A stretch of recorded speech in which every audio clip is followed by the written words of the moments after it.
É sempre uma alegria a gente voltar no lugar em que a gente deixou amigos, né? E eu sempre, quando venho aqui em Jacareí, e especialmente aqui na Igreja do Jardim América, é muito bom que a gente revive várias histórias, e encontrar os amigos é sempre muito agradável. E essas talvez sejam uma das grandes bênçãos que a gente experimenta aqui nesta terra, nesse mundo pecado, que é o dom da amizade, né, gente? Isso é para a eternidade. Então eu estou muito feliz de estar aqui entre vocês. Hoje é um sábado em que foi reservado para nós falarmos um pouco sobre a liberdade religiosa. É um tema às vezes confuso, né? Mas quem já experimentou alguma restrição, ou quem já experimentou alguma rejeição em razão do que você crê, sabe bem o que é enfrentar um preconceito pelo que a gente crê. E a liberdade religiosa, hoje eu queria falar com vocês sobre dois aspectos. A liberdade enquanto direito civil, que é a mais comum e geralmente a mais debatida. Mas eu também vou falar sobre a liberdade religiosa enquanto escolha individual. Eu queria falar sobre esses dois conceitos com vocês. Antes, alguns números interessantes, talvez, não sei se você já sabe, mas a gente vive num país tido como um país livre para você expressar a sua crença. Essa liberdade nunca é total, né? Se eu fizer uma pesquisa aqui, alguém em algum momento já sofreu alguma restrição pelo que você crê. Nós, adventistas do sétimo dia, geralmente o sábado é um ponto de tensão, né? Seja na fase escolar ou às vezes no trabalho. Mas os últimos dados que a gente tem revelam que 70% da população mundial vive em países com sérias restrições à liberdade religiosa. Esse é um dado preocupante no mundo. E no Brasil, nós vivemos, nesse aspecto, temos um grande privilégio. E eu digo uma coisa para vocês: nós estamos agora, neste momento, vivendo o ápice da liberdade religiosa enquanto direito civil no país. Por exemplo, em 2019, todo mundo que estudava sempre enfrentou alguma restrição com relação, especialmente ao dia de sábado. Mas em 2019 o Congresso alterou a lei, a LDB, a Lei de Diretrizes e Bases da Educação no Brasil, prevendo a prestação alternativa para todos que têm um dia de guarda e puder fazer uma prestação alternativa ao invés de violar a sua crença no dia de guarda, que pode ser o sábado, ou domingo, ou outro dia que a religião professar. Isso foi um grande avanço na legislação brasileira. Uma outra conquista que nós tivemos foi um julgamento no STF, ali no ano 2000, em junho de 19, onde a questão a ser debatida era se a homofobia, a discriminação de pessoas que se relacionam ou se identificam com o sexo oposto ao que ele nasceu, essa era a ideia de debate, se isso, eles queriam equiparar a homofobia ao crime de racismo, que é um crime com penas mais severas, com consequências mais graves, e o STF reconheceu, equiparou a homofobia a um crime de racismo no Brasil. Só que fez uma ressalva bem interessante, de que as igrejas, a pregação bíblica com base no livro sagrado, que professa e expressa a sua visão bíblica sobre a sexualidade humana, não será considerado crime de racismo. É uma grande ressalva. Então, o púlpito das igrejas, você pregar sobre a visão cristã que nós pregamos sobre a sexualidade humana, isso não é considerado hoje crime de racismo. Não é considerado homofobia. Desde que isso não venha acompanhado do discurso de ódio. O que significa isso para eles? É quando você, ao falar disso, você incita a discriminação das pessoas, a segregar essas pessoas. Então, este é o panorama com relação a esse assunto. Nós tivemos outro julgamento interessante, agora no ano 2020, agora envolvendo dois irmãos nossos, que ambos já haviam feito concurso público, um já havia tomado posse, que era uma professora, aqui de São Paulo inclusive, e um outro que havia chegada a última fase do concurso, e ele precisava fazer uma prova física, de aptidão física. E o concurso tinha 2 dias para a realização de provas. Um era o sábado e o outro era o domingo. E ele caiu no grupo do sábado. E ele ficou em primeiro lugar na prova escrita. E aí ele solicitou à comissão organizadora que fosse dada a oportunidade de ele realizar a prova com um grupo que faria no domingo. Só que a comissão organizadora do concurso negou esse pedido a ele. E se ele não comparecesse ao sábado, ele ia perder o concurso. E essa questão foi judicializada. E em 2020, o STF veio e disse o seguinte, que em concursos públicos, sim, deve ser analisado os pedidos de pessoas que têm motivo de crença não poder realizar atividades em dias específicos, uma prestação alternativa, uma alternativa em outro dia, desde que isso não viole a igualdade com os demais e não configure um privilégio acima dos outros. Foi, de novo, uma grande conquista que tivemos no Brasil, esse julgamento. E aqui em São Paulo nós temos 2 leis estaduais que fortalece essa obrigação estatal de abrigar a liberdade religiosa enquanto direito civil para que os cristãos ou qualquer organização religiosa, os seus membros possam exercer o direito de prestar um concurso público, de estudar e até mesmo de trabalhar, tendo respeitada a sua crença. Isto é, de fato, uma grande bênção que a gente tem. Mas a pergunta é agora, isso é o direito civil, a liberdade religiosa enquanto direito civil. E nós, adventistas, nos registros, nos escritos de Ellen White, há uma grande ênfase de que todo cristão deve lutar pela liberdade religiosa enquanto direito civil. A Igreja Adventista, historicamente, milita nisso. E no Brasil nós não somos diferentes. Agora há uma outra face da liberdade religiosa, que é a liberdade religiosa enquanto escolha do indivíduo. Aqui eu estou falando não do direito civil, mas do direito que todo ser humano tem de escolher a quem adorar. Este direito, ele já foi conquistado por Jesus Cristo na cruz do Calvário. A morte de Jesus Cristo na cruz do Calvário restabeleceu e deu o direito a todo ser humano de escolher a quem adorar. E é interessante que esse direito que Cristo conquistou para nós, ele não depende do direito civil. Não tem nenhuma conexão.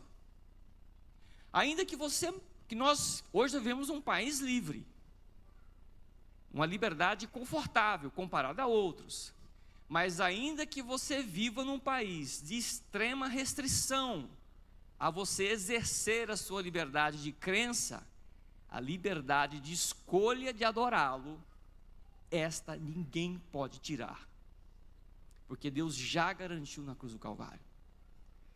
E a história bíblica nos revela a prova disso, que é o povo de Deus que viveu em países ou dominado por países ou nações que eram pagãs, e Deus sempre foi preservando a eles o direito de manter a sua crença e de adorá-lo, mesmo em países de severa restrição à liberdade religiosa. Então a grande questão que eu gostaria de refletir com vocês hoje é quando a gente olhar para a liberdade religiosa, você lute, manifeste para que nós tenhamos no nosso país, nosso estado, nosso município, a garantia da liberdade enquanto direito civil.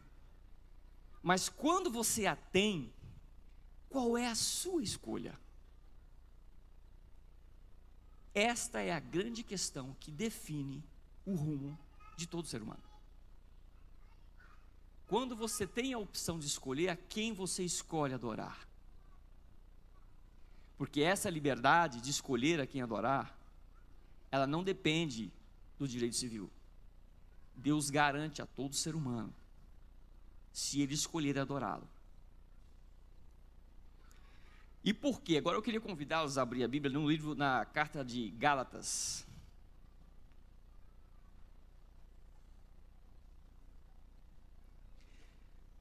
Qual escolha que Deus quer que você tome, que nós devemos tomar, no exercício da nossa liberdade? Em Gálatas, no capítulo 4, o versos 5 e 7, trouxe um texto que sempre me intrigou, especialmente na minha adolescência ali, quando eu comecei a estudar a Bíblia um pouco mais profundamente. Ele dizia o seguinte no capítulo 4, o verso 4, verso 5.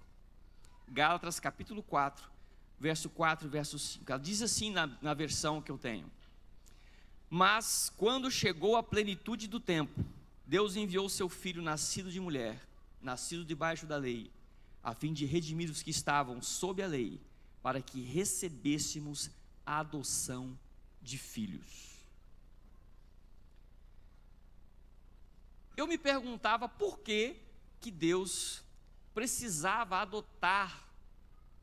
nos adotar como filhos, se nós já éramos filhos dele. Afinal de contas, nós somos filhos biológicos de Deus, porque foi Ele quem nos criou. E por que Ele precisa adotar? Eu me fazia essa pergunta.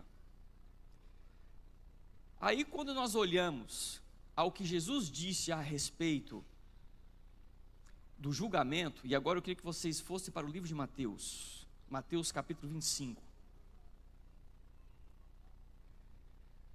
Eu não sei se há alguém aqui que já adotou uma criança, ou se alguém já acompanhou um casal que fez a adoção de uma criança. E no processo de adoção, há alguns elementos interessantes que nos ajudam a compreender isso. No início da minha advocacia, quando eu morava em Mato Grosso, eu tinha um escritório de advocacia, ainda não servia a obra como obreiro. Teve um casal de clientes que decidiu adotar uma criança. E eles entraram na fila de adoção, preencheram o cadastro lá, fizeram o estudo psicossocial da família, a socioeconômica da família.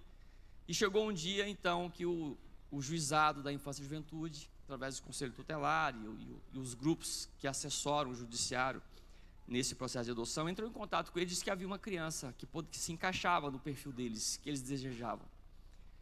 E então, eles perguntaram se poderiam então iniciar a fase de teste, a fase de experiência. Há um nome técnico específico para isso, mas é um período em que a criança vai para a casa da família adotiva, passar um período ali, e uma equipe de psicólogos, de terapeutas, eles fazem visitas para avaliar se foi estabelecido naquele período o vínculo de pai e filho.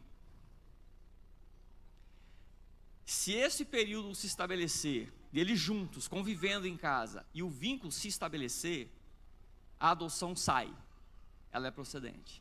Se o vínculo não se estabelece nesse período, a adoção ela não acontece. E eu me lembro que esse casal, eles estavam tão ansiosos pela adoção, e quando a criança chegou em casa, e eles diziam para mim, falaram assim: Éder, a gente já amava essa criança antes mesmo dela chegar. Só que eles trataram ela com carinho, com amor na chegada, porque eles também queriam que a criança se afeiçoasse a eles. Era o primeiro contato. Só que neste período, a mãe biológica parece que tinha se arrependido, embora já tivesse passado todo o procedimento de perda da criança, de retirada da criança da família biológica. E a mãe descobriu, não sei como, qual era a família adotiva em que a criança estava. E a mãe começou então a ligar e a dizer que queria a criança de volta. E esse casal, meus irmãos, passou a sofrer com a possibilidade de perder a criança que estava com eles. Eu vou resumir a história. Ela, na verdade, queria dinheiro, começou a chantagear o casal, que se desse dinheiro para eles não iriam desistir da criança. Então, enfim, na verdade, eles não queriam a criança mesmo, queriam uma forma de receber dinheiro nisso. O fato é que depois veio o laudo da equipe, e eles concluíram de que havia sim estabelecido o vínculo entre a criança e a família. E a adoção, enfim, aconteceu. E quando a gente olha para o livro de Mateus, ali no capítulo 7,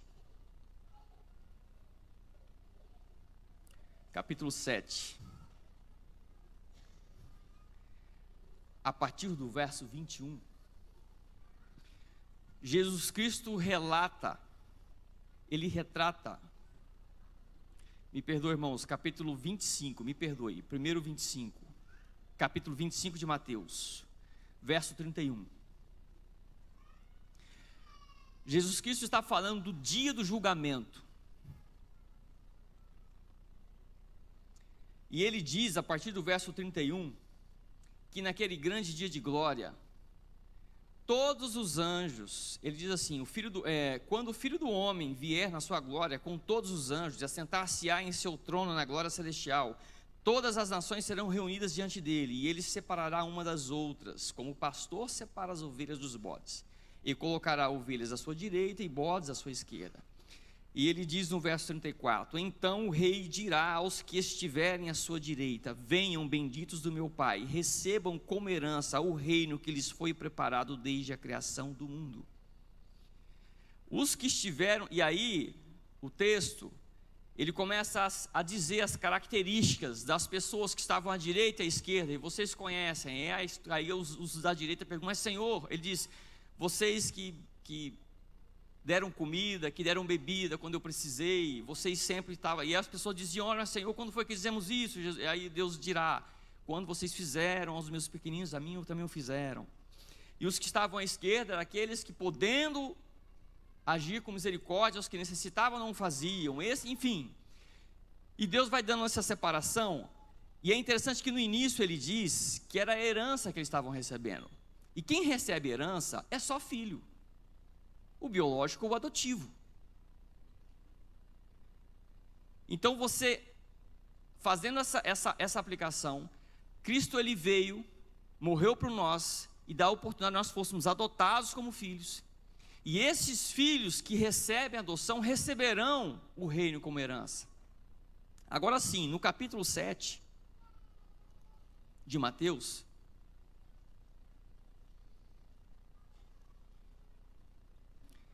a partir do verso 21, Jesus ele cita que parte de um grupo, ele faz uma referência a este grupo que estará à esquerda do Senhor. Aqui está a minha esquerda, né? A esquerda de vocês é aqui. Que estará à esquerda do Senhor.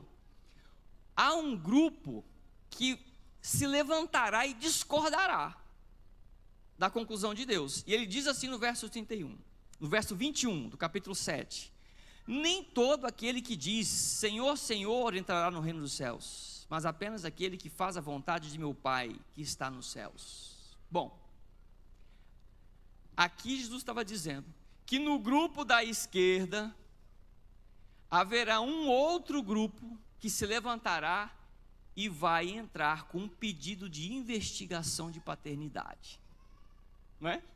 Diz, Senhor, peraí, nós somos filhos adotivos sim, não só aqueles que estão à direita, nós também somos filhos adotivos. E eles começam dizendo, quantos milagres não fizemos em teu nome, Senhor, quantos demônios não expulsamos em seu nome, fala no verso 22, quantos milagres.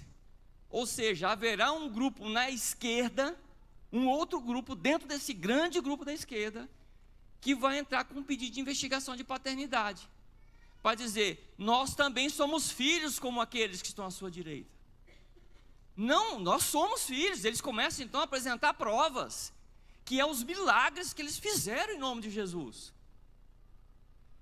Só que Jesus Cristo diz, já adianta qual será a sentença, e está no verso 23, o verso 23 diz assim, então eu lhes direi claramente, nunca os conheci, afastem-se.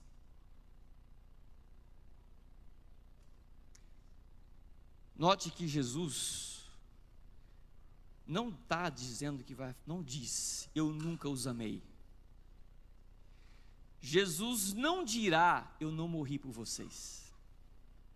Ele vai dizer, eu nunca os conheci. Aí começa a fazer sentido o processo de adoção. Por que Jesus disse que Deus planeja estabelecer e adotarmos como filhos? Porque no processo de adoção, você precisa estabelecer a relação de pai e filho para que a adoção aconteça. E essa adoção de pai e filhos não é do vínculo biológico. Ela precisa existir a relação pessoal. E é interessante que Deus diz constantemente na Bíblia que Ele morreu por todos, e Ele ama todos e quer salvar todos. Ele quer adotar todos como filhos.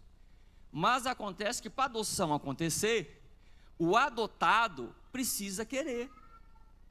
O adotado precisa estabelecer uma relação com Deus como pai. E ele precisa de um estágio de convivência. Você precisa conviver a Deus como pai. E isso vai ser necessário. Se esse vínculo não se estabelecer, a adoção não vai acontecer. E o que me preocupa quando Cristo menciona esse pequeno grupo da esquerda que entrará com esse pedido de investigação de paternidade, é que eles apresentam provas, mas eles não estabeleceram um vínculo com Jesus. Eu não sei quantos aqui já viram o processo de investigação de paternidade. Já viram ou não? Alguém já acompanhou alguma coisa? Hoje o processo de investigação de paternidade é muito simples. Porque quando uma mulher tem um filho e tem alguém que nega a criança como filho, hoje se resolve com um exame de DNA. Então ela entra com pedido judicial, diz que o pai está se negando a reconhecer a paternidade, e o processo se resolve com um pedido de exame de DNA. Vocês já viram o pedido de exame de DNA? Não? Alguém já viu? Um laudo de DNA? É colhido material genético do homem, da mulher e da criança. E ali estabelece, então, linhas dos códigos genéticos. E é impressionante, por que esse teste não falha? A criança é exatamente a metade, pai e mãe, o código genético. O que se manifesta nas características de comportamento, de características físicas, pode variar, passar mais um ou mais o outro, mas o código genético é igual, a metade. Impressionante isso. E quando eu iniciei minha profissão, eu tinha um cliente que uma mulher entrou com ação contra ele. E ela dizia que ele era o pai, ele não estava reconhecendo, e ela entrou com pedido. Só que naquela época, eu estou falando ali, início dos anos 2000, o exame de DNA estava começando a se popularizar, mas era só alguns laboratórios da capital de São Paulo que fazia, para o Brasil todo, e era muito caro. E aí eu fui com ele na audiência, era audiência de conciliação, sentamos na sala de espera, e chega a mãe com a criança, era um menino de 5 anos. Quando a mãe entrou, e eu olhei para o menino, aí eu olhei para ele, aí eu falei assim, o filho é teu. Ele, não é, doutor. Eu falei, é. Ele falou, não é. Eu falei, cara, é muito parecido. Aí nisso a mãe se levanta e vai tomar água. Aí eu falei assim, o jeito de andar. E aí ele começou a se irritar comigo. Ele falou assim, doutor, eu já disse que não é. Eu falei, não está mais aqui quem falou. Esperamos.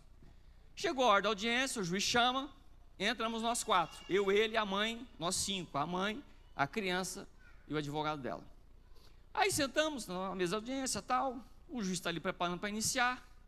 Ele olha para a criança, ele olha para o meu cliente e fala assim, o filho é seu, viu? Aí eu não falei mais nada, né? Aí você não é, o filho não é meu. Eu falei, é a sua cara. Aí o juiz falou assim, olha, se você reconhecer, a gente faz o acordo aqui e acabou. Mas se você negar, continuar negando, mesmo o menino ser tão parecido com você, eu vou pedir o exame de DNA, tá? Só o exame vai ser uns 4 meses de pensão. Você vai perder dinheiro. Ele, não, mas eu pago. Então tá bom. Então fizemos, marcamos, foi colhido material genético, foi para o exame de DNA e chegou o laudo. Ele não era o pai.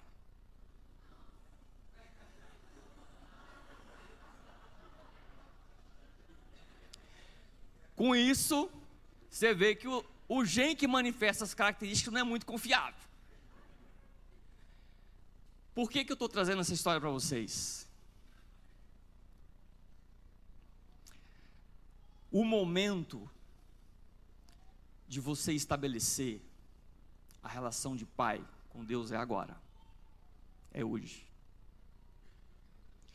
E eu fico preocupado porque quando Cristo menciona esse grupo de Mateus capítulo 7, Ele não está falando de incrédulos, Ele está falando de um grupo que frequenta igrejas como nós.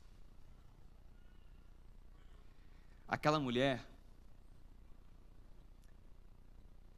como que ela decidiu com que ela ia entrar com a ação? Como que ela entrou no julgamento aquele dia? Ela deve ter olhado para o filho, pegou o álbum de fotos dela e apostou na aparência. Foi ou não foi?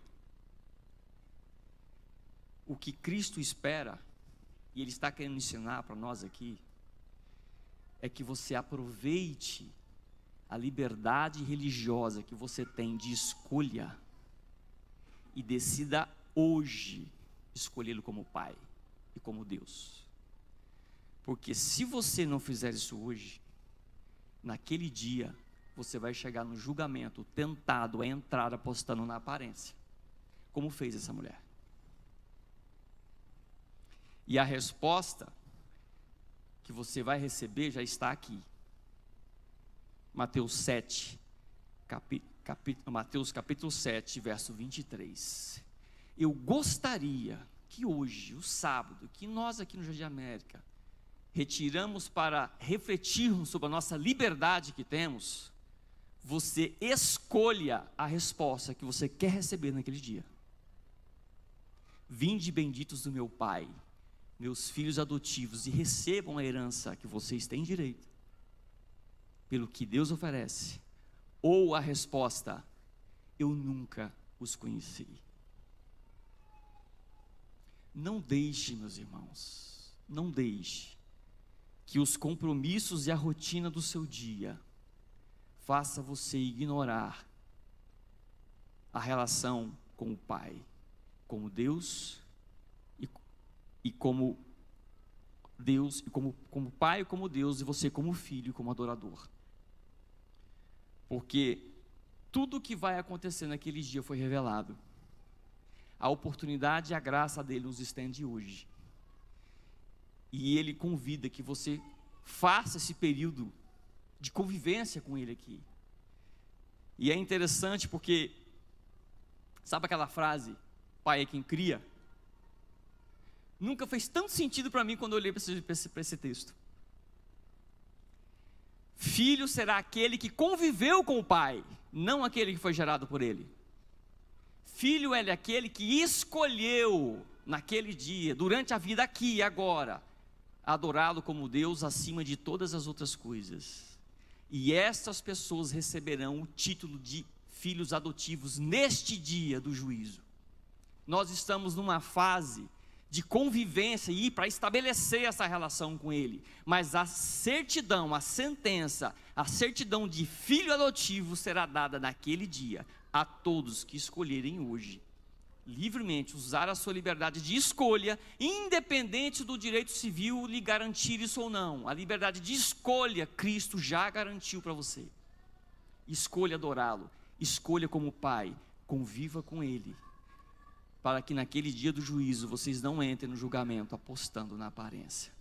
Que Deus nos abençoe e sejamos sábios nas escolhas que fazemos hoje. Amém. Queria convidar aqui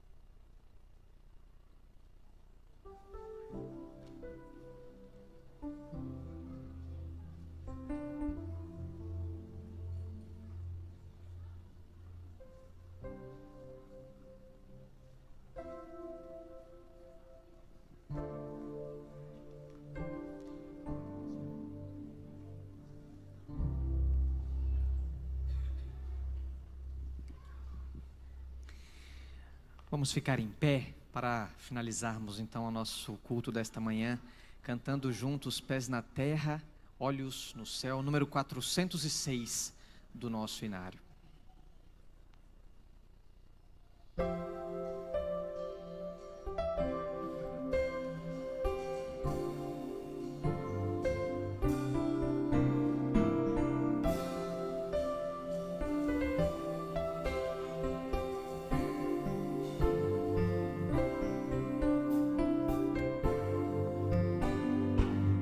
Almejamos em outro lar, um novo Éden pra morar, pois ficaremos por aqui somente um pouco mais. Esta promessa quero alcançar, custe o que custar, enquanto espero.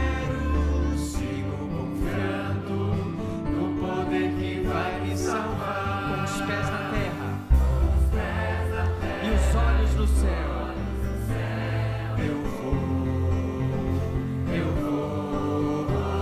com os pés na terra e os olhos no céu. Eu vou seguindo até encontrar meu Jesus.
Irmãos, antes de orar, eu queria fazer um último apelo para vocês, porque naquele dia, ladrões, pessoas que roubaram, pessoas que adulteraram, pessoas que assassinaram na história da humanidade estarão lá, porque ele mesmo, apesar de terem feito isso, eles decidiram exercer a sua liberdade de escolher a quem adorar, arrependidos pelos seus pecados, e eles receberão o título de adoção. Não fique de fora, escolha hoje, exerça essa liberdade que Deus nos deu. Vamos orar. Santo e amado Pai, não cansamos de adorar e louvar ao Senhor com o coração agradecidos por o Senhor nos dar e garantir essa liberdade, ó Pai. Nós vamos lutar sim, sempre nos manifestarmos pela liberdade religiosa enquanto direito civil, mas o exercício da liberdade de escolher como Pai e como Deus, nós tomamos agora, e independente da liberdade que temos de exercê-la no país em que vivemos. Senhor Pai, receba, Senhor, cada um que aqui está de pé, que manifestam o desejo de tê-lo como Pai e como Deus. É nosso desejo, Senhor, aguardar e naquele grande dia estarmos à sua direita, recebendo esse título de filhos adotivos do Senhor, ó Pai. Perdoa-nos, ó Pai, as nossas escolhas erradas, os nossos pecados. Nós confiamos em sua graça, em seu amor, no seu perdão. Que essa igreja de Jacareí, aqui no Jardim América, todo este grupo esteja à sua direita naquele dia, ó Pai. E até lá, vivamos todos aqui, viveremos como irmãos que somos no Senhor. E fazemos isso em nome de nosso Jesus Cristo. Amém.